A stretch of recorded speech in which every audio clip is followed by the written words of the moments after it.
ইরানের সঙ্গে বড় ধরনের যুদ্ধে জড়িয়ে পড়ার খুব কাছাকাছি অবস্থানে রয়েছে যুক্তরাষ্ট্র, এমনটাই দাবি করেছে এক্সিওস। একই আশঙ্কার কথা জানিয়েছে দ্য টাইমস অফ ইসরায়েল। কূটনৈতিক আলোচনা চললেও সামরিক প্রস্তুতি জোরদার হওয়ায় মধ্যপ্রাচ্যে নতুন সংঘাতের শঙ্কা বাড়ছে। এক্সিওসের বরাতে জানা যায়, পূর্ণমাত্রার যুদ্ধ শুরু হলে কয়েক সপ্তাহ ধরে ইরানের সামরিক অভিযান চালাতে পারে যুক্তরাষ্ট্র, যা ইসরায়েলের সঙ্গে যৌথ উদ্যোগেও হতে পারে। এরই মধ্যে মধ্যপ্রাচ্যে মার্কিন সামরিক উপস্থিতি বাড়ানো হয়েছে। বিমানবাহী রণতরী, যুদ্ধজাহাজ ও আধুনিক যুদ্ধবিমান মোতায়েন করা হয়েছে।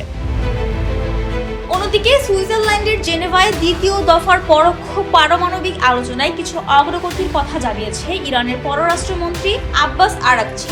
তবে যুক্তরাষ্ট্রের ভাইস প্রেসিডেন্ট ও অন্যান্য কর্মকর্তারা বলছেন, ইরান এখনো ওয়াশিংটনের নির্ধারিত শর্ত মানতে প্রস্তুত নয়।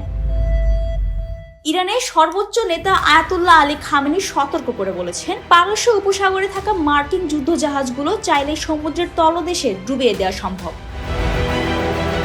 কূটনৈতিক আলোচনার জানালা পুরোপুরি বন্ধ হয়নি বলে দাবি করা হলেও সামরিক প্রস্তুতি ও পাল্টাপাল্টি হুঁশিয়ারিতে পরিস্থিতি ক্রমেই জটিল হচ্ছে। মধ্যপ্রাচ্য জুড়ে এখন প্রশ্ন, আলোচনার সমাধান নাকি আসন্ন যুদ্ধ?